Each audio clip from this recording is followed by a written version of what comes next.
Morning everyone. It's Thursday I think today. I'm pretty much knocked off for Christmas. Yeah, that's crazy. It's already 31 degrees and it's only let's have a look. They said it was only going to be 29 today, like maximum, and it's 10 past 7 in the morning, and yeah, it's already 31. So yeah, that must just because that's Perth temperature, not where I am. It's always a little bit hotter out here, but that's all good. I thought I'd just give the garden a bit of a top up with the water. It's only on for like 5 minutes, but just to prepare. We've had a couple hot days, that's why I haven't really done much this past week, plus I've been at work. But yeah, pretty much I'm done now until almost mid-January, so it's a good little holiday. So this thing's going really well. As I thought, 100 watts is way too big for the solar panel. It's way too much juice. It's only 7 o'clock in the morning and we're already at 13.7 volts, and yeah, this thing's got a light for charging and a light for battery full. It's not quite flickering, which means the battery's full. The battery full light's not on yet, but it will be on fairly soon. That's a bit weird. So it's 25 degrees in my shed. It does definitely feel cooler here, but I mean that thermometer, oh, it's in the sun. Oh, there you go. Okay, I might have to move that. I didn't realise that.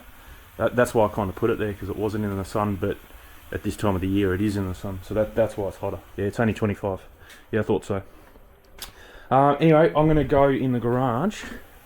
I've got a pen and paper and some measuring tape, and we're going to go measure up. I'll show you where I'm thinking about putting things, and we're going to go through all this wood here today, not that nice bit, just this chipboard and pine, and do a make a shoe rack, a wall mounted shoe rack, so that way nothing's on the floor. I hate things being on the floor. We'll go in the garage, I'll show you.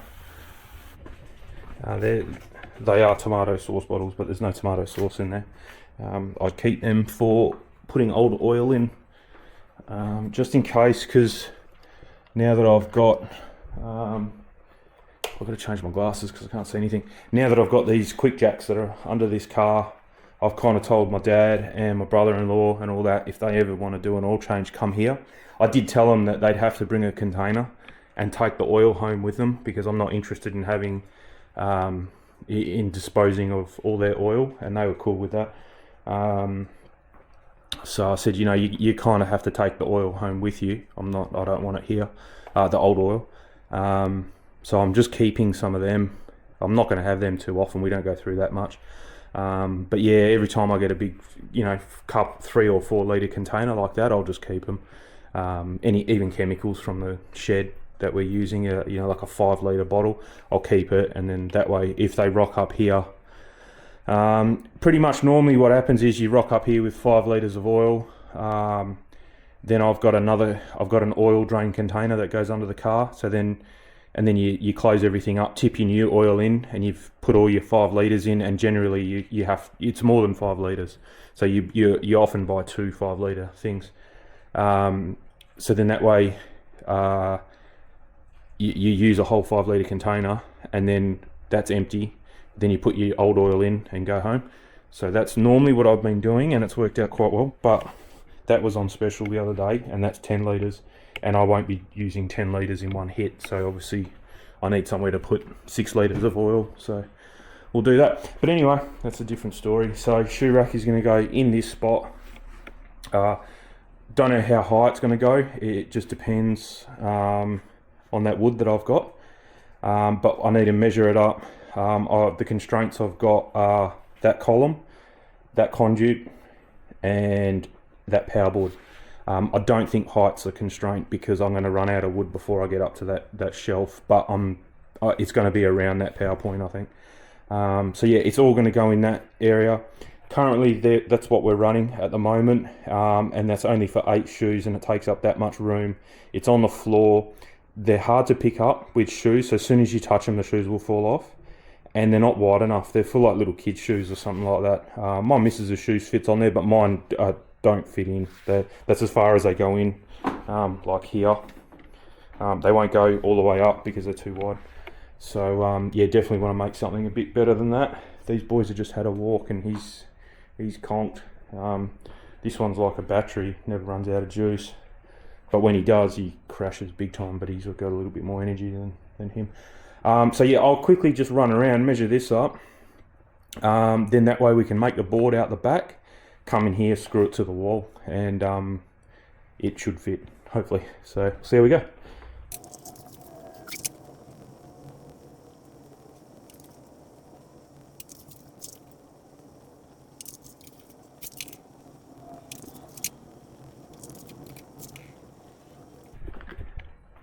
Okay, so that's what we got so far. So just got column to conduit, column to PowerPoint, shelf to floor, which I don't think is going to be an issue, and PowerPoint to floor, which will be an issue. We'll probably have to cut around that, I think.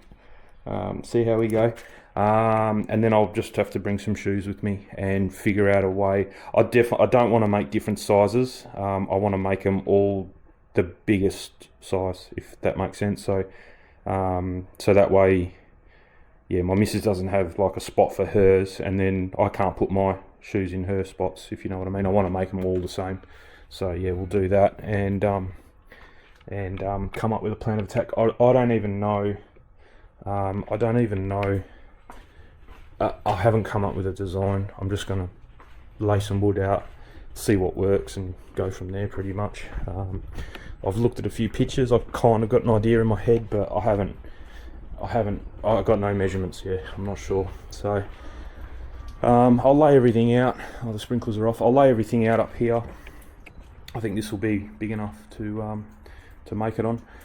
Lay everything out and we'll go from there.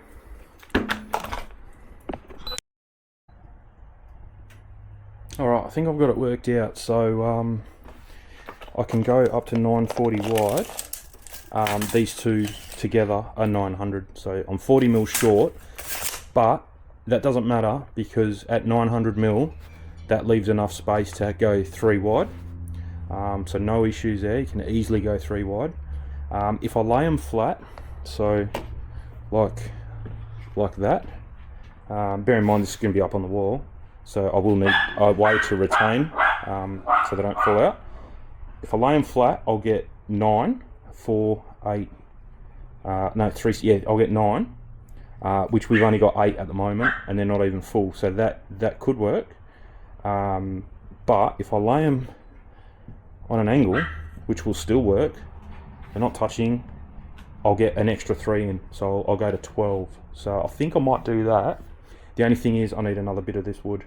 Oh, actually maybe not, because yeah, maybe not, because with these 3 cuts might be enough to go across the bottom.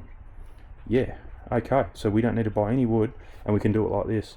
And then this wood is like your edge. I'm pretty sure I got enough to do what I need to do for that. And then that's going to have a hole, and then the bungee cord, and the bungee cord will go like through here, something like that. I'll have to just get it at the right strength, I suppose. It could go through here. It's no issue. Yeah, we'll make it work. Even if you need 2, like a bungee cord at the bottom and a bungee cord there, I don't think you will.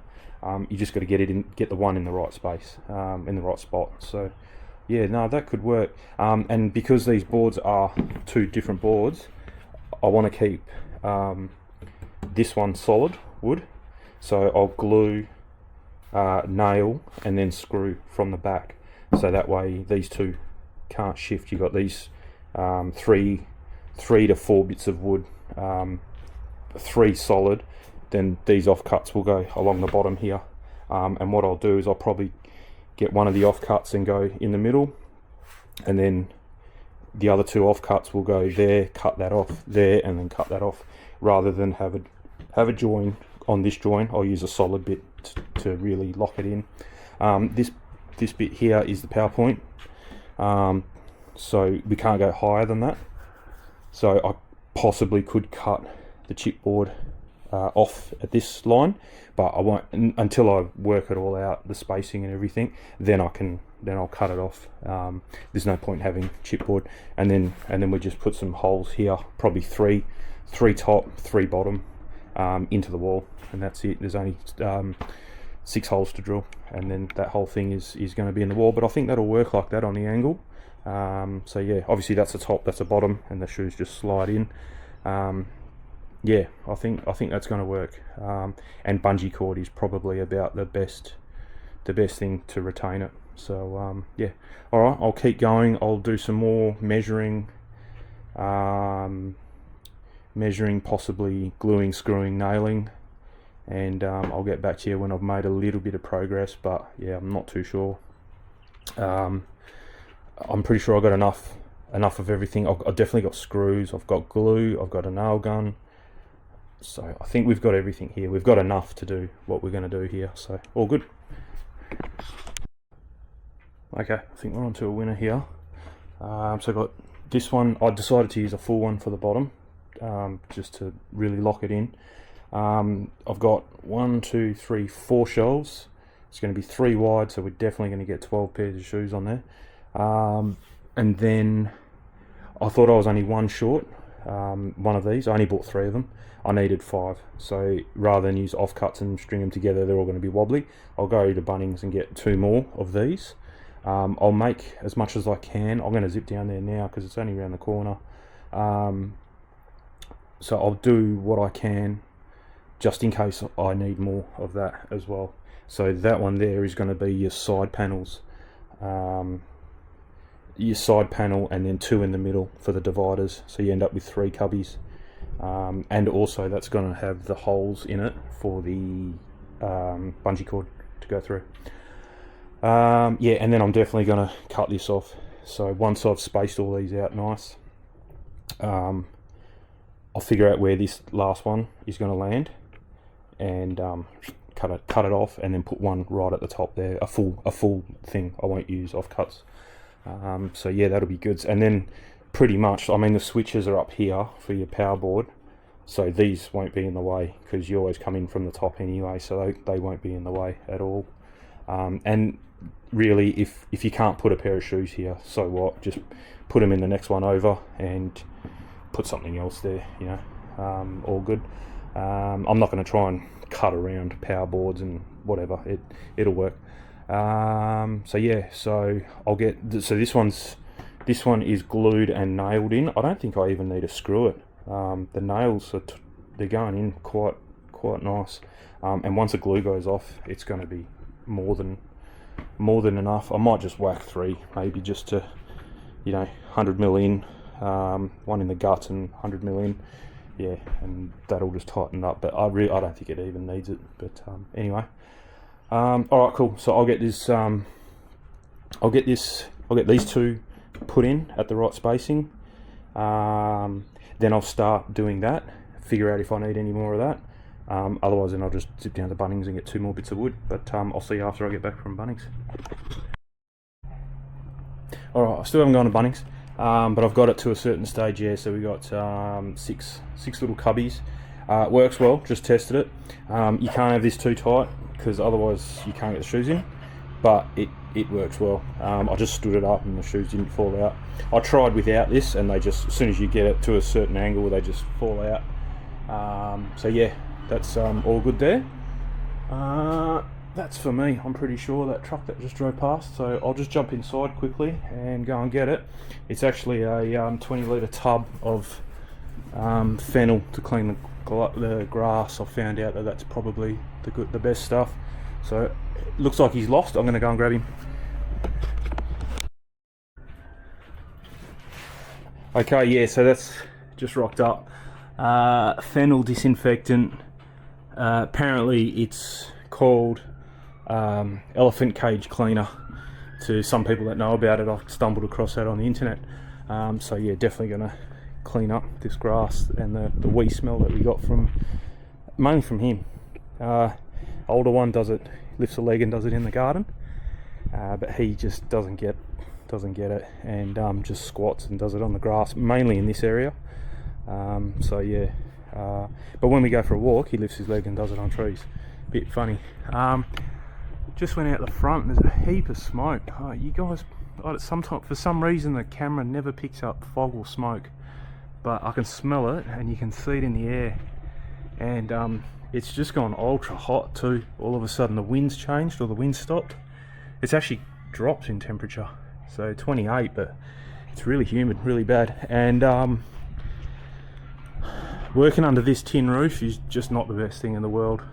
It's so I'm actually going to call it for today. I'll go to Bunnings, that way I've got the stuff for tomorrow morning, and I'll just keep going. I'm pretty much halfway through, so yeah, I'm actually going to get some cork as well, some wood coloured cork if I can, and do all the joints just to make it look nice. There's a couple of gaps here and there. I'm no cabinet maker by any means, so that's about the limit of my skill for woodworking. I know enough to be dangerous, and that's about it. So I'm definitely going to have enough of that wood, which is the side wood, because I've got enough. I only need 4 so I need another 8. So let's just quickly measure it. I've just guessed it. So 1, 2. Yeah, definitely. So that's going to make 4. Oh, actually, no. We're not going to have enough. Yeah, no, we're not. So I'll have to get one more of these too. Yeah. Because I've pretty much used... See, that's the siren, so they must be going to somewhere. I'm just trying to think here. I'll have to measure it with a measure tape, but I'm pretty sure I've got to get one of these as well. I'm not going to have enough. I've got probably enough for 2 left here. 1. Yeah, so there's enough for 2 there. I'll do it off camera because that's boring, but I'll get what I need to get anyway, and go from there. Yeah, so probably one more bit of this thicker one for the side. Definitely 2 more of these, because you need. Yeah, we're doing another 2, I think. Yeah, I'm pretty sure we are. 3, 6, 9, 12. Yeah, I said 12. Yeah, so no, I think I only need 1 more. Yeah, 1 more, because I'm not having another one there. So yeah, we only need 1 more of that, and probably 1 more of these, but I'll measure it up. And then some cork just to finish off all the edges, make it look nice. Yeah, my nails are only 25mm, so they're barely going through the chipboard and into this wood. I probably should get some longer ones. I don't know if my gun actually takes longer ones, so I will definitely put some screws in. I've glued it, but I've just moved this one. I just grabbed it and knocked it, and it fell off. So I've just whacked a bit of super glue just to help it along as well. But so yeah, that'll be good. Just let it sit for the rest of today, dry up, and then we'll continue on tomorrow. So all good there. Yeah, so I've used 3 already. So that's all I bought was 3. So I think I needed a 4th one, and that will do the next level, these 2. So yeah, I only need 1 more. Yeah, so that was lucky. I don't want to buy too much, because then I've got it hanging around. It's only $5, but I won't use it, and it'll just it'll get turfed out eventually. So yeah. Anyway, I'll double check measurements and all that, measure up, and head off to Bunnings. Otherwise, I'll see you guys tomorrow, and we'll keep going with this. All right, morning everyone. It's the next day. Boys just had their treat because they just had a haircut, and they were actually quite good about it. He jumps up, like I said before. He loves it. He doesn't like it, so his haircut never turns out as good as his one, because he just does not stay still, the little one, Dexter. But he actually let me do his ears today, which is good. So they just had their treat for doing that. So we finished all this up. I put this on just to try it out, and it works quite well, but now I can't get it out, and if I cut it, I won't have enough to make another one. I've only got just enough to do the 4. So yeah, I'm going to have to paint around it, but I've corked it all, so it all looks nice, filled in the gaps, because my cutting, I don't have the right tools. I blame the tools. That's what they say, isn't it? If you can't do a job properly, blame the tools. But yeah, I mean, I got them pretty close, but yeah, just cork the rest. What was the saying? Do your best and cork the rest. Do your best, silicon the rest. Do your best, cork the rest, whatever. But that's what I did. Did my best, and I'll cork the rest. So yeah, all good. I've got some house paint definitely because we painted the house a couple of years ago, so I've got some house paint left over. I was actually going to use the oil. I've got an oil that I used on that piece of wood out near the barbecue that I won't use anymore. It's a chopping board oil, but I don't think it's going to look good because you've got pine, you've got chipboard, and then you've got the cork, and the oil's not going to take to where the cork is. So I think painting it is going to be the best way. Plus, the wall that it's going on is a white wall, so I'll find a paint that's almost white kind of thing, and we'll go from there. I haven't tidied up these holes, but yeah, whatever. I'll tidy themselves up later. It's just a shoe rack. It's not winning any furniture awards, that's for sure. So I've got it propped up so that way I can paint right around the edges and not get paint on my bench here. And that's pretty much it. It's paint it and we're done. So all good. I'll put the weather up for the next few days. I'm not sure even what the time is at the moment. Let's have a look. This thing's going this is belting. It's only 8:30 in the morning and the battery's 13.9 volts. If you've just seen it flick there, it flicks and goes up and then settles, and then I think it's just constantly charging and battery full, charging, battery full. But yeah, 8:30 in the morning and that thing's it's done. The battery's full, and that's two batteries. There's two batteries there. Not that I'm flattening them. It's only got 8 solar lights hanging off them, but yeah. Temperature. Oh geez, yeah, 21. It feels way warmer than that. It is like 70% humidity at the moment. But anyway, yeah, like I'll put a screenshot up of the weather. It's going to be hot, but I don't mind because Christmas is going to be like 25 degrees. That's going to be really nice. We haven't had a cold Christmas like that probably for about 15 years, I'd say. It's normally always above 30, 35. So really good. And plus we got Christmas at my mum and dad's place, and they've got evaporative aircon, not refrigerative. So yeah, 25 at their place will actually probably be outside, I'd say. So that'll be really good. And we got Christmas Eve here with my missus's family. And that's going to be 27, I think, that day. But between now and then is about 4 days, and it's like 38, 40 degrees for those 4 days. So yeah, but I would have whacked the screenshot up already. You can check it out, and yeah, I'm just glad it's not a 40-degree day on Christmas Day. It's worked out really well. I got the fennel the other day as well, 20 litres of fennel. It doesn't taste very nice, if you know what I mean. I tried to siphon it out and the hose was too short, and I got a mouthful of fennel. I could taste it even while I was eating my dinner. Actually, I could taste it, but it's gone now. Rinsed my mouth out. I didn't swallow any of it, which is good. But I worked out another way to get it out of that container. I've got to go to Bunnings and get I think you tip it on its side and it's got a bung, and then you just press a button and a little bit comes out. I've got to go to Bunnings and get one of them. Yeah, you just can't pour it. It's 25 litres of it. I used 100 mil because it's way stronger than the stuff you buy from Bunnings. It's about the same cost per litre, but it's like, I think you need 50 mils for a litre. I put 100 mils just to double strength it. Last night I did it and sprayed the grass, and it's Mickey Mouse. You get up this morning, you could still smell the fennel. So I'll let you guys know this afternoon after I finish doing a couple coats of paint if you can smell any dogweed. I don't think you will though. It's come up really good. They said don't rinse it, just spray it on, let it sit and let it dry, and once it's dry it's safe for the animals to go on. So all good. Alright, well I'll stop babbling. I'll get a couple coats of paint of this on. I'm just going to use a paintbrush. I'm not going to use a roller or anything. Just slap it on and make it all one colour that way, and try and avoid this elastic here. But anyway, we'll see you in a bit.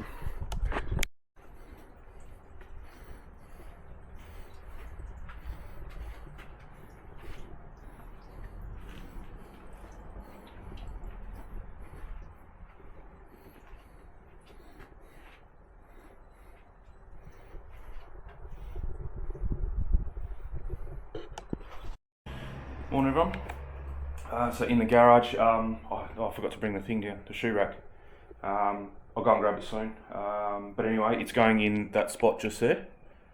So hopefully it fits, it should do. I'm going to bring it up as high as I can, maybe. Yeah, it depends. I want a bit of a gap at the bottom just so I can sweep around it or whatever. So yeah, I've got the vacuum cleaner, I've got the drills.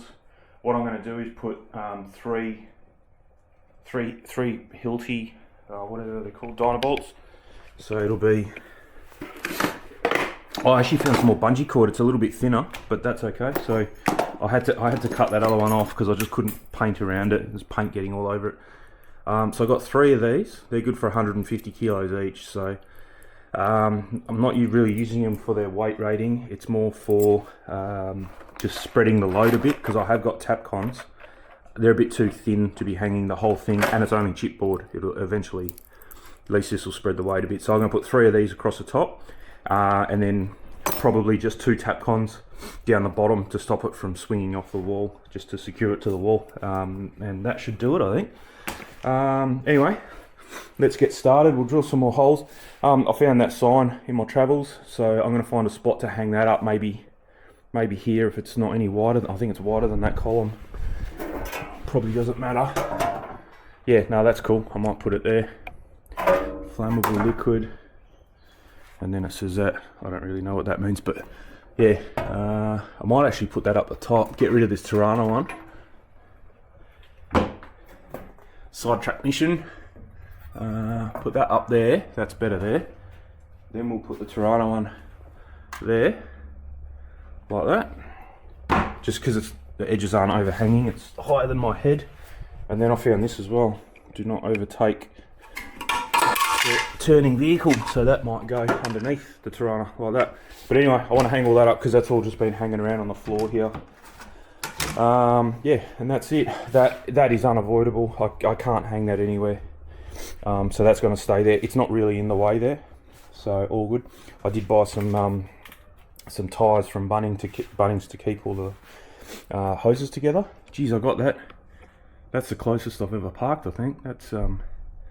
That's amazing how I didn't hit that column there, but anyway. All good. Alright, I'll stop babbling and let's drill some holes again in this garage. Oh, and then I've also... What are these boys eating? What are you doing? There's nothing in here to eat. What are you eating? You look guilty. Or you're licking the bugs off the car. Come on. Don't need you to do that. Then this Nismo flag's going to go. Ow, stop, mate. And I've got a picture frame, fits perfectly in that, and I'm just getting some photos printed of the car. I've got a little photo printer, but it'll only print standard size photos. I got 3 or 4 bigger ones blown up, so I'm just waiting for them to come, and I'll make a bit of it's for this car. It'll be similar to this, but not as big. So that'll go there, and then we'll have to move that Nismo flag somewhere else, maybe behind the door, or maybe put the Nismo one down the bottom, because really that should be on this side. And put the Autometer one somewhere else. So anyway, let's drill some holes.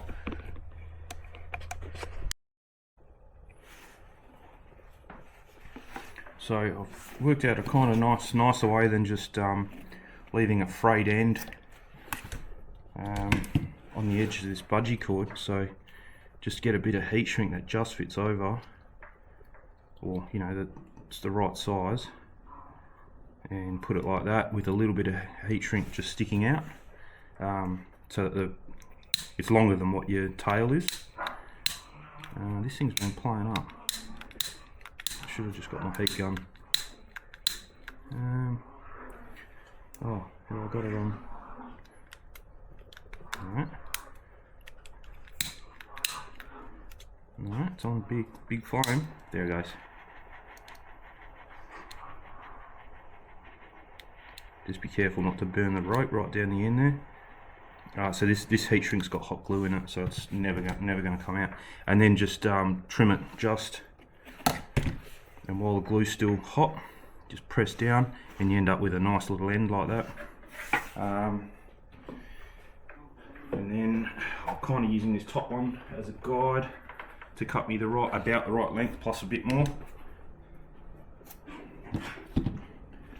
Feed it through.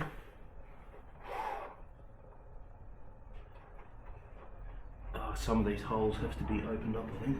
Oh, that's got wood in it, that one. Yeah.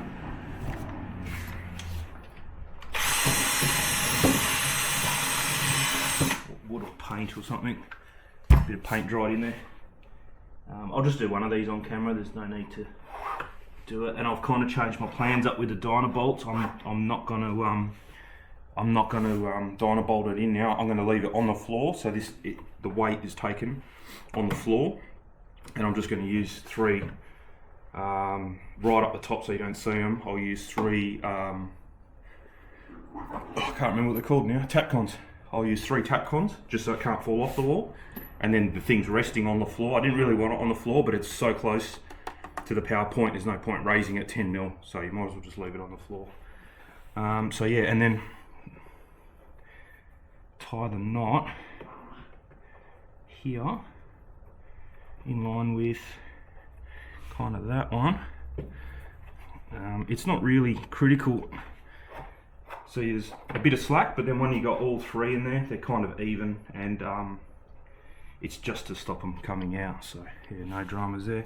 And then same deal, you guys probably can't see it because it's under the table, but yeah, same thing, just heat shrink, cut the nub,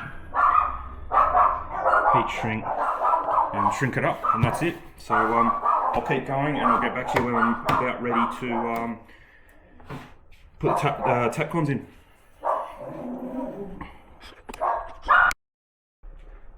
Okay, and there she is, all done. Can't even really see them from here, but yeah, just hit a few screws into this mortar line, so that mortar line carries across, and yeah, she's solid as a rock. Nothing down the bottom, doesn't need it. It's literally just screws to stop it from falling. All the weight is on the floor. So I even had my my new marker that was recommended to me. Didn't even get to use it. I just drilled straight through.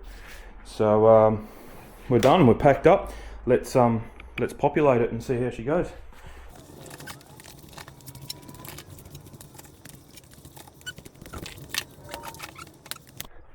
All right, bang on. That was easy. So I've got to kind of figure out, because it is a bit of a hassle. You got to bend right down to get your shoes from the bottom. But I'll just put the ones that I don't use very often down there. My main used ones I'll put up the top. Same with the missus. You can have 1 or 2 spots at the top there, whatever. She's closer to the ground, so I'll probably have the top row. She can have the other ones. Mix them up a bit, but anyway. But yeah, plenty. So these are the old ones we used to have. They're just from Kmart, like $5 each or something. They're just not wide enough for little kids' shoes or something. I don't know. But you can see there's still heaps of room, even for my shoes. Yeah, nice wide shoes in there. So you can see it's a bit loose here. So you can just tighten it up, I suppose, until you've got all 3 like that. There you go. So until you've got all 3 in, then it fits really well. You just can't make it tight so that only one pair, because then it's too tight for the other 2 to go in. So all good. But yeah, that's perfect. That's solved that problem. The reason I wanted, let me fold this table up and I'll show you. Yeah, so the reason I wanted a flush fitting, not with the shoes sticking out, is so that it just gives you more room to walk here, because I'm pressed for space big time. There's just not a lot of room between the car and the wall. So if you've then got shoes sticking out kind of like that, if you can see that, like a normal shoe rack would be, not ideal. It takes away like 300 mil. So best thing is to get them up out of the way, kind of like that, so that they're out of the way and flush to the wall almost. I was almost going to make it flush to the wall, but we would have had to give up 3 spots if you made them sit perfectly flush. That's enough. That's what I'd rather have, the 3 extra spots, and you can see there it doesn't really impact it because of the column. It really makes no difference. It's 50 mil more than the column, so not a biggie. That's pretty good. So yeah, all sweet there. So I think we'll call that a success. And bonus, it's the same colour as the wall. I didn't realise I had more of that same paint. So it is exactly this paint that's on the wall is on this, and it's an exterior high gloss paint. That's why I did it for this. So throw a bit of light around, be reflective, and if you get it dirty, you can clean it because it's like plastic. So it works perfectly there. The shoes aren't going to scuff them up. So yeah, should be good. So I got the dehumidifier back in, folded the table. I've actually got these in the mail yesterday, which is the oil test kits for sending oil to Newlon for that car. So I got 2 of them, so that'll be 5,000 Ks, and that'll be, so I just looked now, we're at 4,400, so another 600 Ks to go. Actually it's almost another 500 Ks to go, and that'll be 5,000 Ks, and then 10, depending on the results, we should be right, then this will go 10,000, and then hopefully we see good, like everything's settled. Not that there was anything really bad with it. The only from the 2.5, so I had another one here, 2,500 Ks. I've done an oil change, and it had 3% fuel dilution in the oil. I'm kind of attributing that to the really thin oil it had 0.20 oil in it, and probably was left idling for a long time, getting on and off the boat and at docks and stuff like that. So hopefully that problem's gone, and we're not dealing with that anymore. We'll find out at the 5,000 K one. There was no wear metals, absolutely bugger all. So I'm pretty sure they're worn in at the factory and then do an oil change on it. They must be, because there was none in the results there. So yeah, that'll be interesting to see what 5,000 kilometer brings. And that's it. I think I don't know what I'm going to do with them now. I told the missus, okay. She said don't throw them out. I said, no, I'll keep them, but I really don't know what to do with them. But she might want them for a wardrobe.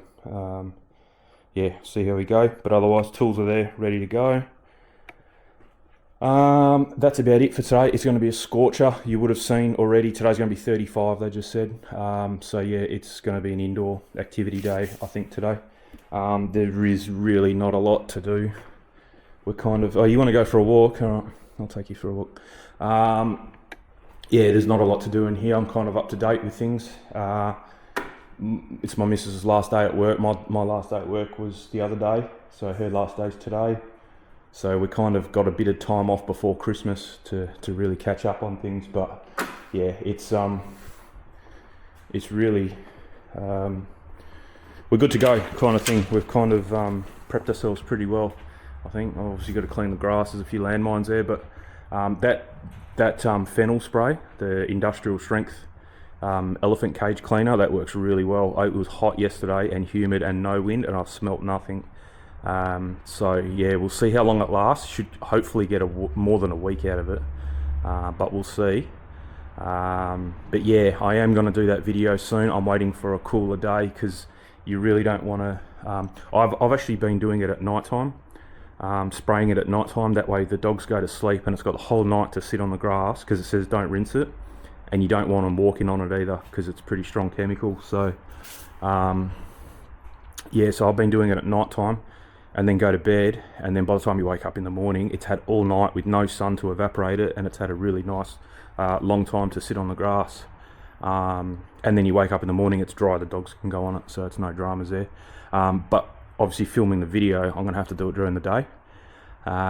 So I'm waiting for a cooler day, which is coming. May even be the day before Christmas, because it's only going to be 29, I think, the day before Christmas. And then day of Christmas, Christmas Day, is like 23 degrees. I've never in my life had a Christmas that cold before.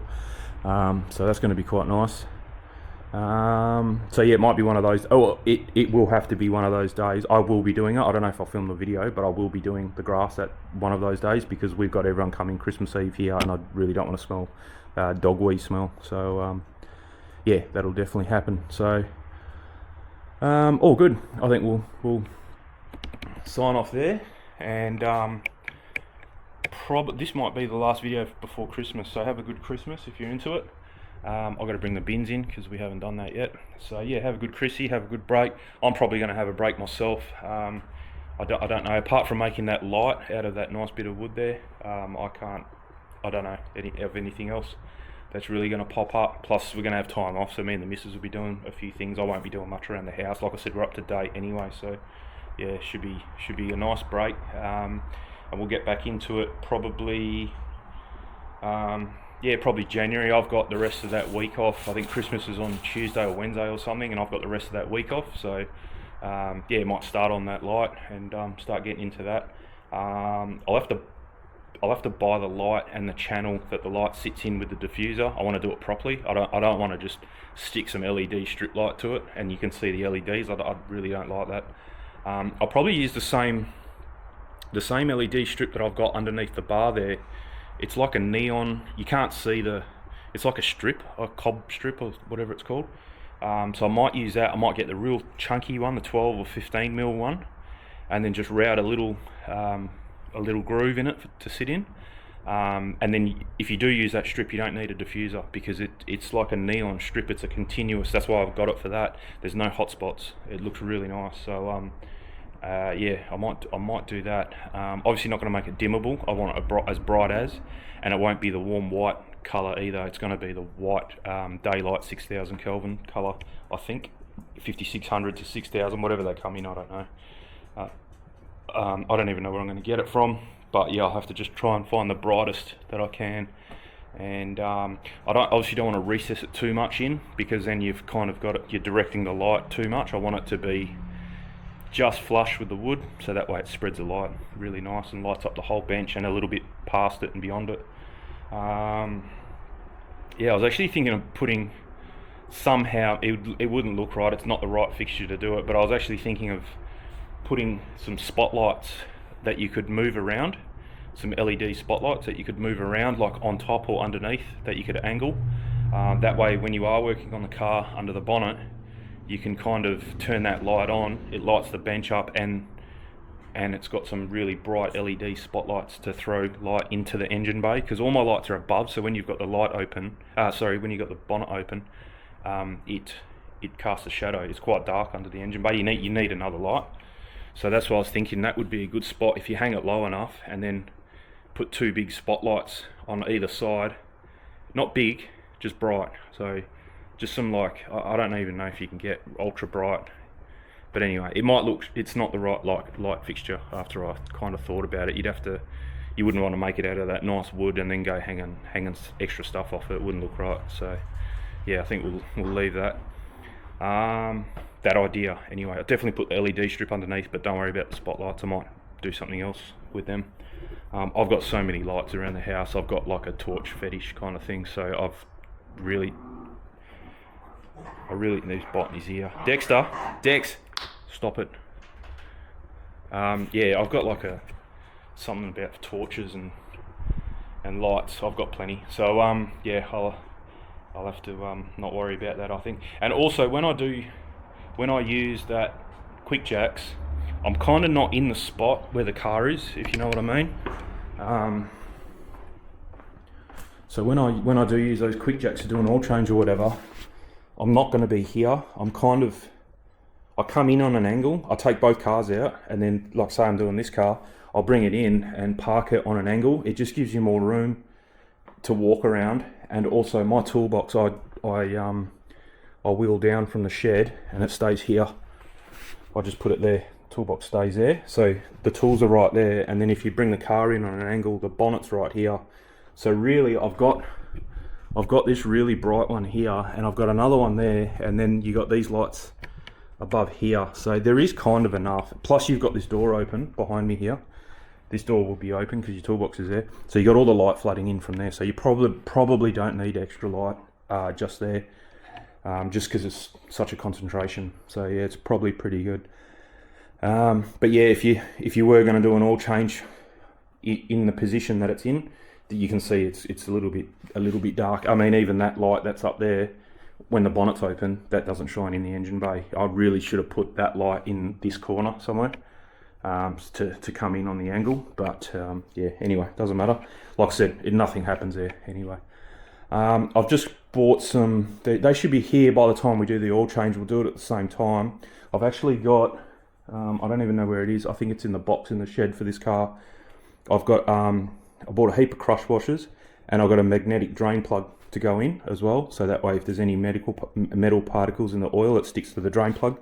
Take the drain plug out, clean it, and then that way they're not in the oil anymore.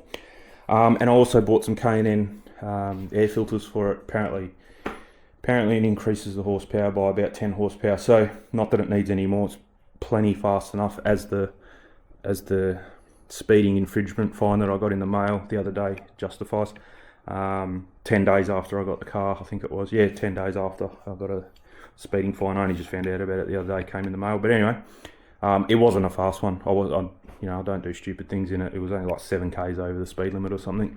But anyway, we'll deal with that. And that was due to the fact because the car's so quiet, because it was only, I hadn't had that exhaust on at the moment, at 10 days after I bought the car. So very, very quiet. You can't judge speed at all. And it was out in the bush as well. So there's no other noise around. It's just a quiet, So yeah, that's my justification anyway. At least I wasn't doing 50, 60 k's over the speed limit. That would have been a much heftier fine, but yeah, 7 k's we can deal with that. But anyway, yeah, so now you can hear it with exhaust. There's no excuse really to speed because you can actually hear the speed that you're going. We'll chuck the air filters in. They're just a replacement drop-in filter for the ones that are there. Obviously you need 2 air filters. This has got two air boxes, one for each turbo.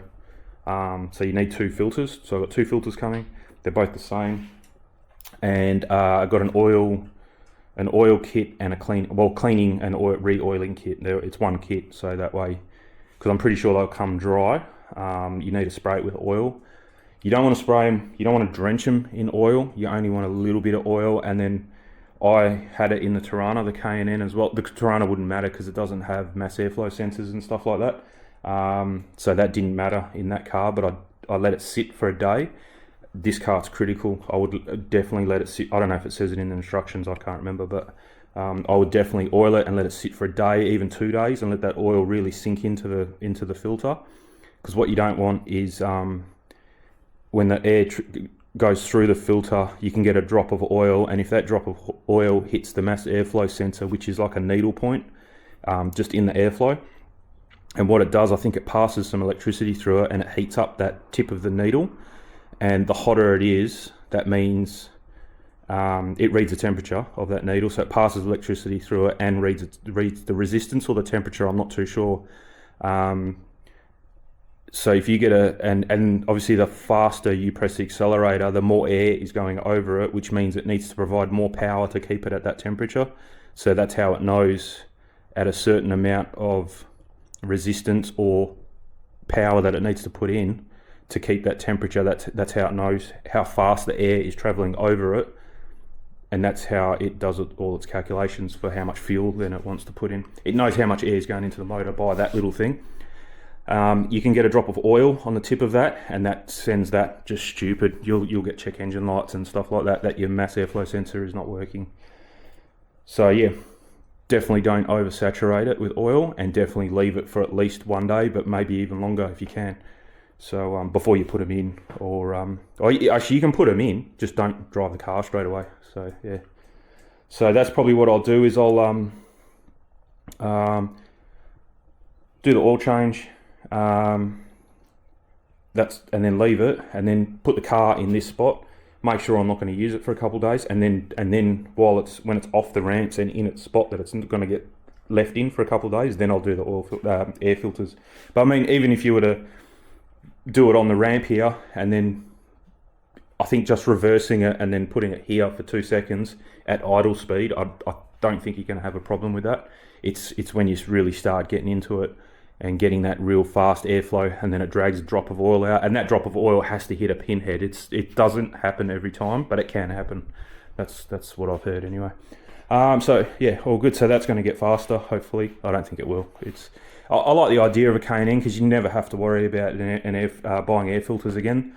Some cars like this is like $40. These are like over $100 because they're a different air filter, and there's 2 of them.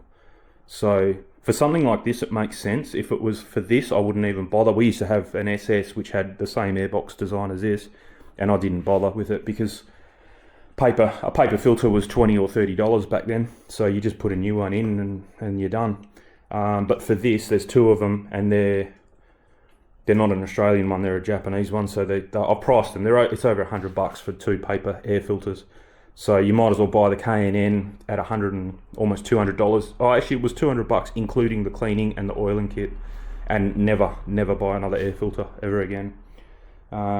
So even if they work the same they're not going to be any worse. I've seen videos, they flow better than a stock one. But even if they were exactly the same as a stock one, after 2 air filter changes, you're in front using the K&N for money wise. So yeah, all good there. As long as you remember to clean them, that's all, and it'll get written down on my little sheet that I have that at every 20-30,000, just take them out, clean them, and you're done. Yeah, 30-40,000. It's not something you need to do every year, but yeah, that'll be good.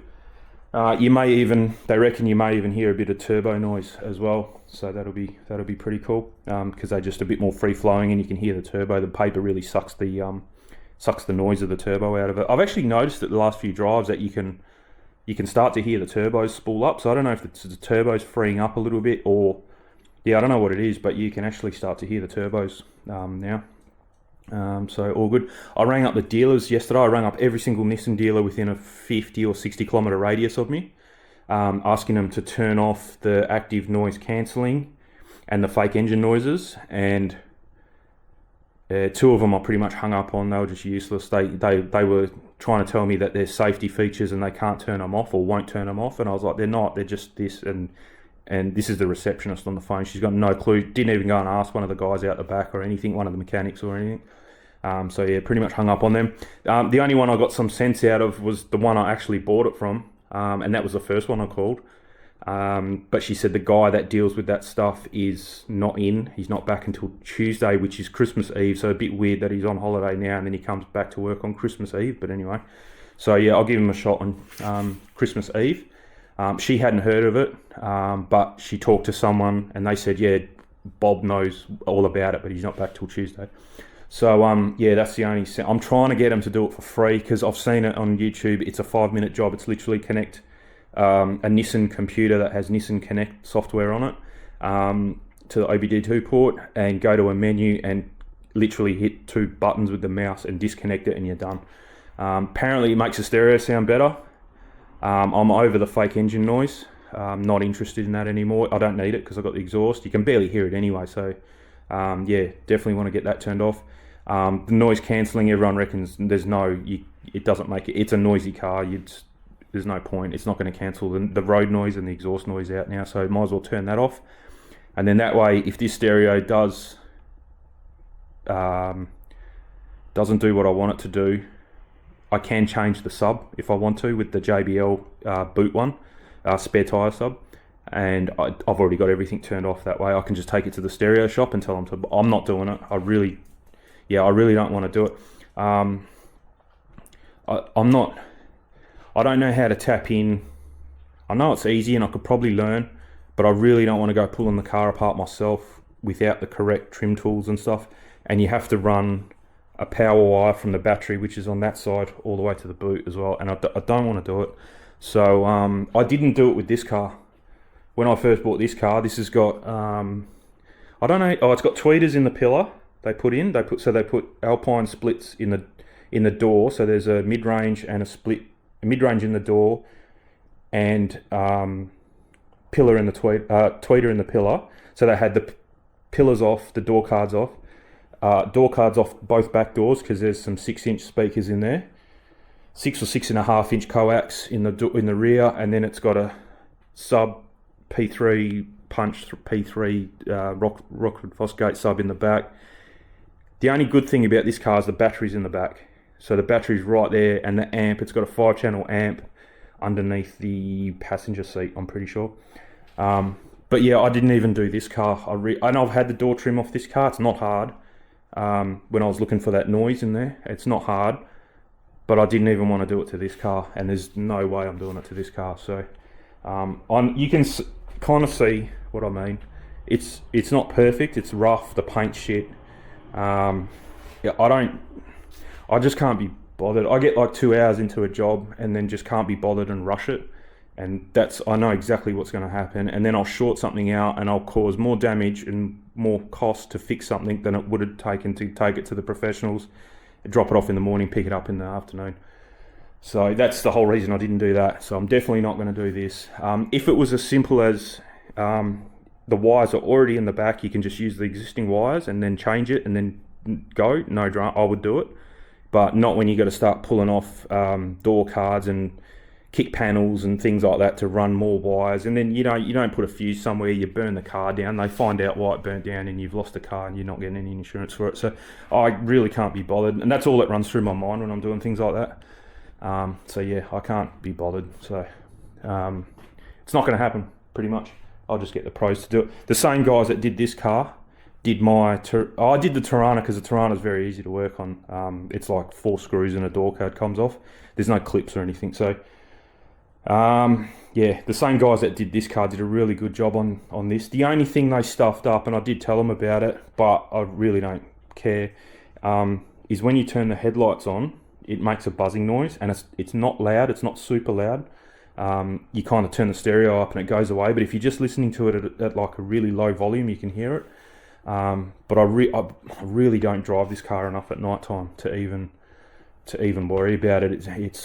And that's why I've had this car probably 4 or 5 years, and I've never taken it back. I told them about it, and they said, bring it back, we'll fix it. But that would require me leaving the car there probably for a day. I don't know, and I just haven't done it. But it doesn't really worry me too much. So, but yeah, they are really, really good guys. The guys that did this. So, got a pretty good rep in the industry. He's on the radio, actually. I heard him on the radio. He's right into photography. So he does car show photography, and then he does other photography as well, I suppose. But yeah, but then he owns a car stereo shop too. So he's a really nice guy. Even when I dropped this car off, I was there for about an hour just talking to him about cars, and he had like the really top of the Wazza version, not a wagon, sedan. I can't remember what it was. It was I think it was an LSA Club Sport R8, if you look that up, supercharged. Some special edition as well. I can't remember what it was. He did tell me what it was. It was almost $200,000. I can't remember exactly what the model was. I hadn't even heard of it, and I'm right into him, and he showed me pictures and everything. Anyway, he had it for about 6 months, loved it. Somebody ran into him and caved in the whole back end. He was spewing. They fixed it. They didn't do a good job. He had a forensic. He was telling me he had a forensic car crash person that works for. He's not short of $1, so he kept fighting, and he finally got it totaled so he could get his money back, because it was insured for exactly what he bought it for, kind of thing. And the forensic guy picked all this stuff out that they didn't fix properly in the car. He reckons the car never drove properly after that. It was always crabbing down the road. It wasn't straight. So this forensic guy picked it out. It ended up going to court. He got all his money back. Took him years though. Like, it wasn't a quick thing. Took him years, and he ended up buying a Kia Stinger. And he reckons that was a way better car anyway than a $200,000 Commodore. So yeah, he's right into the twin turbo V6s and things like that now. So he's given up on that, and he's got a really cool stereo in it, as you would, owning a car stereo shop. So yeah, he was showing me that and everything, and yeah, really cool. I said, this is what I want, and he goes, come and listen to this. You sure you don't want this? And I listened to it, and it was just, I've never ever heard a stereo that sounded, it wasn't ultra loud or ultra bassy, but so clear. It was unbelievable. And I said, yeah, but how much is that worth? And he rattled off, I think it was like over $10,000 for this stereo. And I was like, yeah, nah, that's that's what I want. Apparently they ripped the car apart and just filled it with sound deadening foam and things like that. So you close the doors and you can't hear anything on the outside. It was unbelievable. But anyway, there we go again. I'm rambling. Thanks for the help with that one. I reckon that's solved the solution. Yeah, so all good there. So yeah, we'll call it a day. Have a good Chrissy, and we'll see you in the new year.